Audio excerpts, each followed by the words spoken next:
Turkish Airlines presents Business Africa.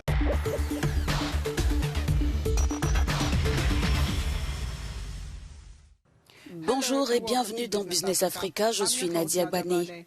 Au sommaire de l'émission cette semaine, les nations des BRICS sont entrées dans une nouvelle ère lors de leur 15e sommet annuel où les discussions ont porté sur la dédollarisation et la possible création d'une nouvelle monnaie.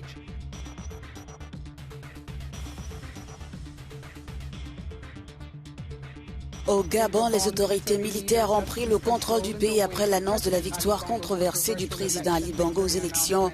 Ce coup d'État qui se déroule dans ce pays riche en pétrole suscite des inquiétudes quant aux conséquences potentielles sur les chaînes d'approvisionnement mondiales. Les chefs d'entreprise nigérians font face à des difficultés de production dues à la flambée des coûts des matières premières et de l'énergie, ainsi qu'à la dépréciation du naira. Le président Bola Tinubu a mis en place des réformes économiques qui impactent le pays. Les BRICS, qui pèsent 31,5% du PIB mondial, se sont élargis avec l'admission de 6 nouveaux pays. Cette expansion s'accompagne de plans ambitieux pour un nouvel accord monétaire destiné à réduire leur dépendance au dollar américain. Mais les BRICS peuvent-ils vraiment remodeler le paysage économique mondial ? Au 15e sommet des BRICS, la part du dollar dans les échanges commerciaux à l'échelle mondiale a été mise en relief. Une suprématie du billet vert remise en cause notamment par le passage des BRICS de 5 à 11 membres. Si les 11 pays ne sont pas tous opposés aux États-Unis, ils partagent les mêmes critiques à l'égard du système financier de Bretton Woods, dominé par Washington. Aussi, plaide-t-il pour la dédollarisation des échanges commerciaux.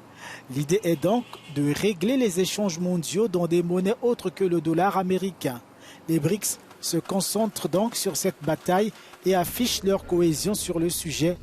Mais le pari est loin d'être gagné d'avance. Et pour cause, bien que la part du dollar américain dans les réserves officielles de change soit tombée à son niveau le plus bas depuis 20 ans, il reste impliqué dans près de 90% des transactions. Selon la Banque populaire de Chine, près de 80% des échanges de marchandises entre la Chine et l'Afrique sont réglés en yuan, alors que la dédollarisation gagne du terrain sur le continent. Ce changement éventuel aiderait à renforcer la stabilité économique et l'intégration régionale en Afrique. Au dernier sommet des BRICS en Afrique du Sud, le président brésilien Lula da Silva a plaidé en faveur d'une monnaie commune pour remplacer le dollar américain dans les échanges commerciaux et les investissements. Les pays ont convenu d'étudier l'adoption d'une monnaie de référence pour le commerce international au sein du bloc. Selon les analystes, cette évolution pourrait préserver les économies africaines en réduisant leur dépendance à l'égard du billet vert. Avec à la clé le renforcement de la stabilité économique et de l'intégration régionale. Nous sommes rejoints par Jean-Joseph Boileau, économiste et conseiller à l'IRIS sur les pays émergents. Monsieur Boileau, bienvenue dans cette émission. La monnaie des BRICS est-elle un projet viable ou s'agit-il plutôt de détrôner le dollar à l'échelle mondiale ? Dédollariser l'économie mondiale ne passe pas par la création d'une monnaie concurrente, alternative, mais elle passe par tout un ensemble de petits ruisseaux, parfois des grands fleuves, qui visent pour les pays du Sud, en fait, pas seulement les BRICS, mais le Sud global, à pouvoir utiliser d'autres monnaies que le dollar. Et donc, il y a eu un travail en amont qui a été fait pendant 1 an, en réalité, entre les 2 sommets des BRICS, pour essayer de comprendre comment on pouvait mettre en place un système monétaire international dans lequel le dollar n'est plus l'architecture essentielle. Diriez-vous que la volonté des BRICS relève davantage d'une volonté de multipolarité que d'un détrônement du dollar ? Vous avez utilisé la bonne expression. On sait bien que l'idée, c'est de sortir de l'unipolarité autour des États-Unis et donc d'aller vers une multipolarité, c'est-à-dire donc la possibilité que l'économie mondiale, mais aussi en termes géopolitiques, soit plus équilibrée entre des pôles qui pèsent un certain poids dans les affaires mondiales. Donc, il y a un espace très important qui existe et cet espace serait pour donc une multipolarité monétaire donnant à la roupie indienne, au yuan, etc., un rôle de monnaie internationale plus important. Selon vous, Monsieur Boileau, quel impact cette dédollarisation pourrait avoir sur le continent africain et en particulier sur les économies africaines? Beaucoup de pays africains qui sont en plein développement sont des pays endettés. Et le problème, c'est qu'à l'heure actuelle, l'essentiel de la dette africaine est en dollars. En ce moment, vous avez un phénomène qui est lié à l'explosion de la dette américaine. Vous avez une forte montée des taux d'intérêt américains. Donc, vous comprenez bien que les pays africains se trouvent confrontés à un double problème. D'abord, leurs taux d'intérêt vont être plus importants. Et deuxièmement, la monnaie avec laquelle ils remboursent, qui est donc le dollar, coûte plus cher. Le continent africain est un gros exportateur de matières premières. Toutes ces matières premières sont libellées en dollars. Dans beaucoup de pays africains, vous le savez mieux que moi, il y a une sorte de dollarisation rampante. Le dollar se substitue à la monnaie nationale. Et là encore, c'est très mauvais signe parce qu'à ce moment-là, la monnaie nationale, finalement, est écartée et donc il n'y a plus de politique monétaire au niveau national possible. Merci d'avoir été avec nous, Monsieur Boileau. It was my pleasure. Thank you.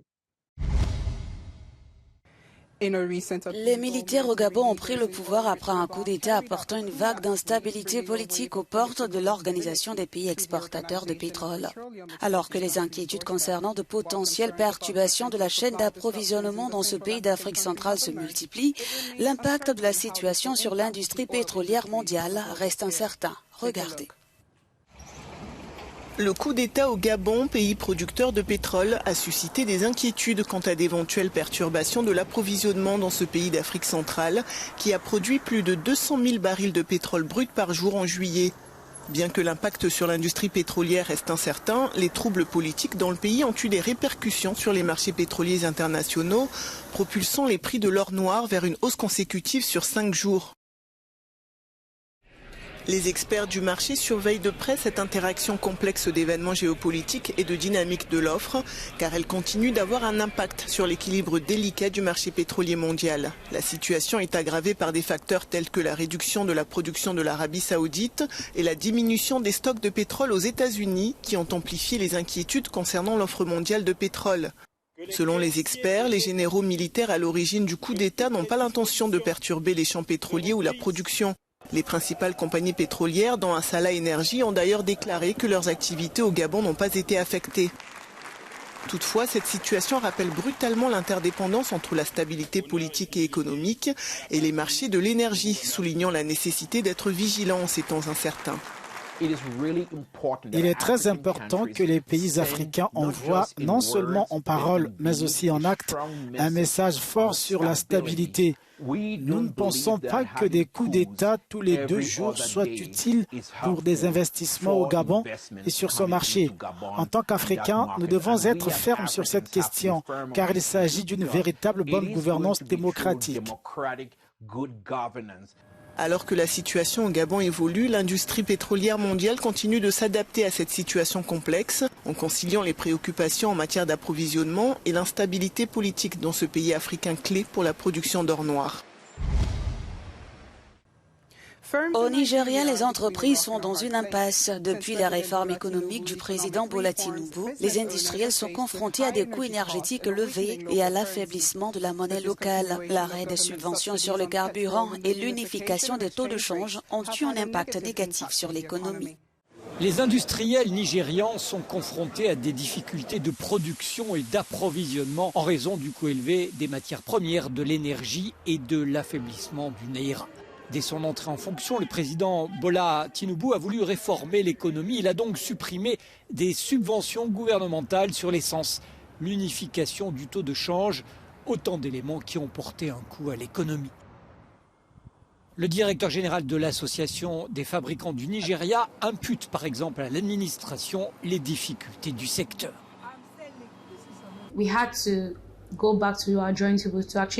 Nous avons dû retourner à notre table à dessin pour travailler sur notre logistique, les jours et les heures auxquels nous livrons la plupart de ces produits à nos clients. Nous avons également travaillé sur les coûts de transport de notre personnel.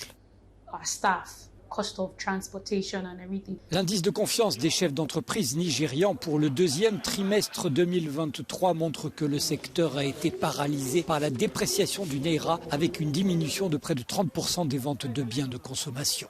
Le président nigérian a annoncé une subvention de 75 milliards de naira pour 75 entreprises, un montant que les acteurs du secteur manufacturier jugent insuffisant.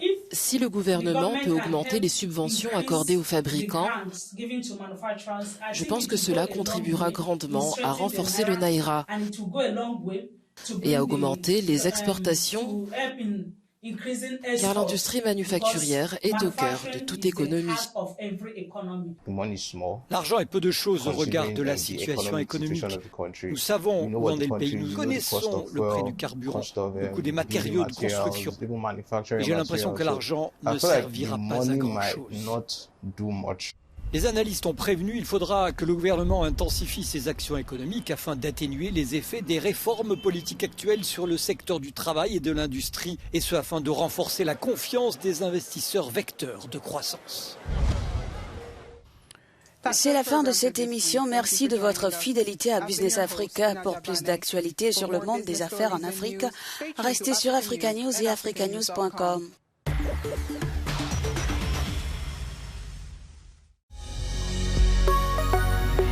Business Africa was presented by Turkish Airlines.